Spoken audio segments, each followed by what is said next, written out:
At exactly 7:10 a.m., my phone rang. I looked at the screen. Emily, my older sister. She almost never called this early. I answered with a smile. Good morning. There was no greeting, no hesitation, only a cold voice. Dad died last night. For a second, I couldn't speak. Then she continued, even colder than before. Everything belongs to me and Mark now. Dad left you nothing. A man's laugh echoed in the background. My brother-in-law, Mark, he didn't even try to lower his voice. Finally, we're done dealing with her.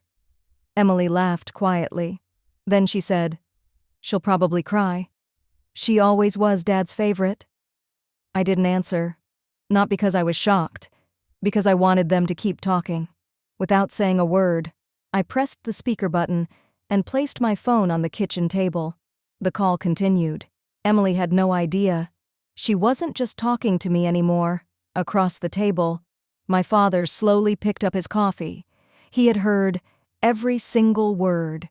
He leaned toward me and whispered calmly, "Don't interrupt them. Let's hear how far they'll go." I nodded. My heart was racing. Yesterday, my father had been perfectly healthy. This morning, my own sister had declared him dead. And somehow, my father didn't look surprised. He took another sip of coffee, looked at me, and quietly said, "I was afraid this day would come." I stared at him. "What do you mean?" He looked back at the phone. Then he smiled, sadly. "I've been testing them for months." And in that moment, I realized this phone call wasn't the beginning. It was the end of a plan my father had already seen coming. Emily kept talking. She thought the call had already ended. Mark laughed again. "So, when are we going to tell everyone?" Emily replied. "Not yet. First, we need to get into Dad's house. He always kept important papers in the study." Mark lowered his voice. "I just hope he didn't change the will." Emily answered without hesitation. "He wouldn't. He trusted me." My father quietly looked down at his coffee. There was sadness in his eyes. Not anger, just disappointment. He reached into his pocket, pulled out a small key, then looked at me. "Do you remember the safety deposit box I told you about?" I nodded. "You said it contained old family papers." He gave a faint smile. "That wasn't the whole truth." Emily was still talking. "I can't believe he kept helping her.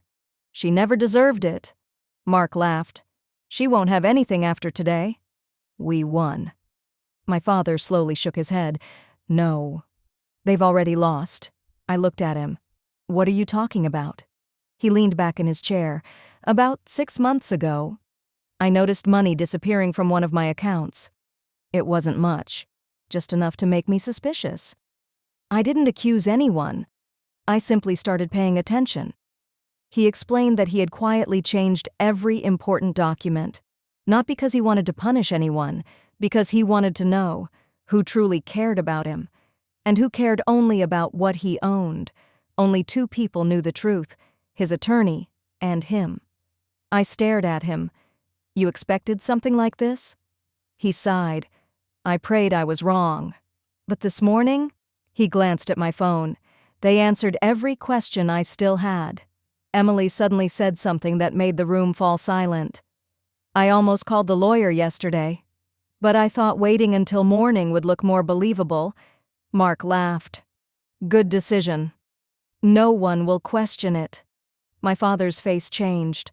For the first time, I saw real hurt. Not because of the inheritance, because his own daughter had already planned everything before anyone even believed he was gone. He slowly reached for the phone, then looked at me. "Call David, our attorney." It's time he heard this too. I picked up my phone, but I didn't hang up. Emily and Mark were still talking. Neither of them realized. My father was listening. I tapped David's number. Our family attorney answered almost immediately. "Good morning, Mr. Harrison." My father spoke calmly. "David, I need you to listen." He placed the second phone beside mine. For the next 2 minutes, nobody interrupted. Emily kept talking. Mark kept laughing. They discussed the house, the bank accounts, even which furniture they wanted to keep. Then Mark said something that changed everything. "Good thing we convinced him not to tell Emma anything about his finances." Emily replied, "I know. He always trusted me." I used that. The room became completely silent. David had heard every word. Finally, he spoke. "Mr. Harrison, I think that's enough." My father nodded. "So do I." He picked up the phone. "Emily." There was complete silence. A few seconds later, her voice returned. "Dad?" She sounded terrified. "No." "Who's talking?" My father answered quietly. "I am. I've been listening since the beginning." No one spoke, not Emily, not Mark. Only heavy breathing came through the speaker. Finally, Mark whispered, "That's impossible." My father replied, "I've never felt more alive." Then he added, "I was hoping this phone call would prove me wrong." It didn't. Emily started crying. "Dad, I can explain." My father interrupted her. "No. I've listened long enough. You'll have your chance. But not over the phone." He ended the call. The kitchen felt completely still. My father looked out the window for a long moment. Then he quietly said, "The hardest part wasn't hearing what they wanted. It was realizing they believed I was already gone."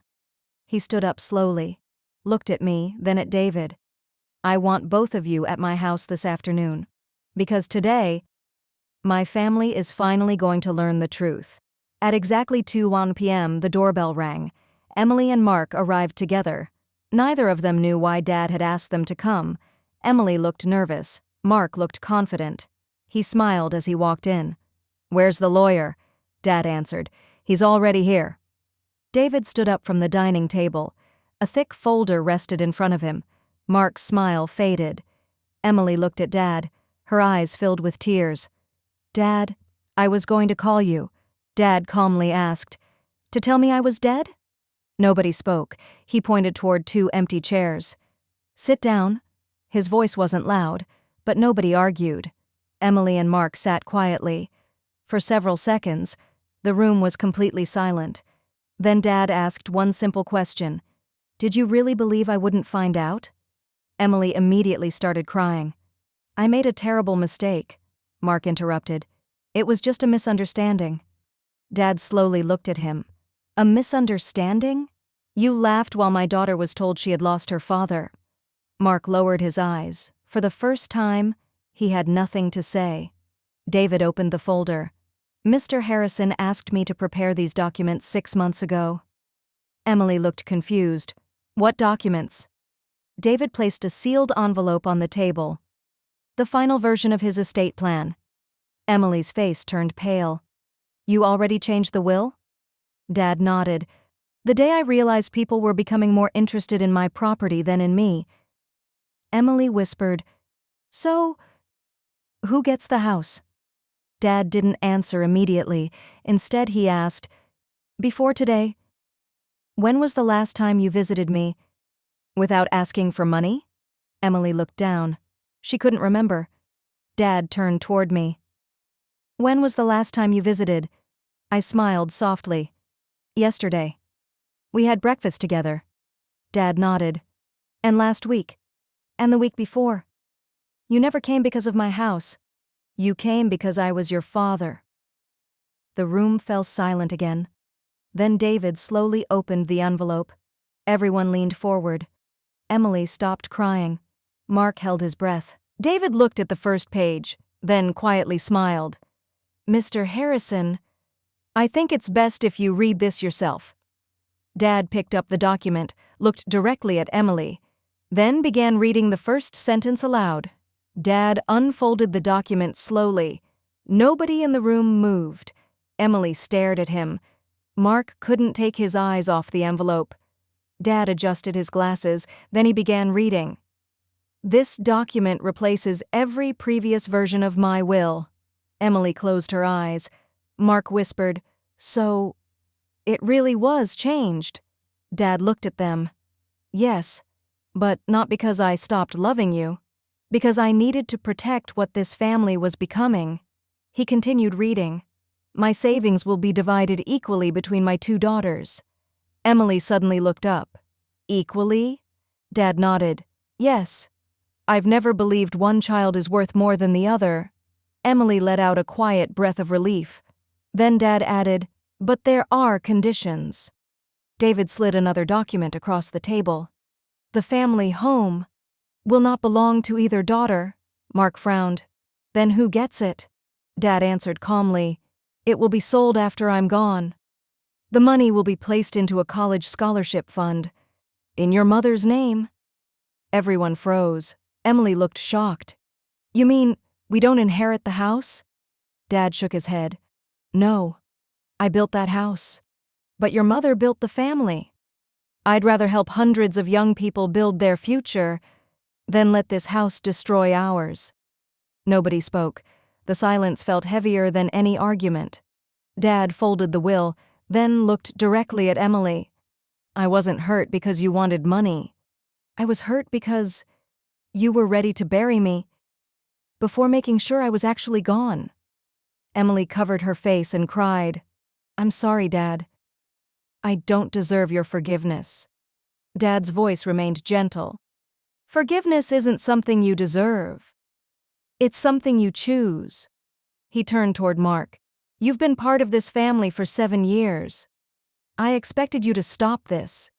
Instead, you encouraged it. Mark slowly stood up. I have no excuse. I'm ashamed of myself. Dad stood and walked toward the window. For a long moment, he simply looked outside. Then he smiled. When your mother was alive, she always told me, you'll never know what people value until they think they've lost you. I never wanted to believe she was right. He turned around. But today, I learned something important. He looked at me. Wealth can be replaced.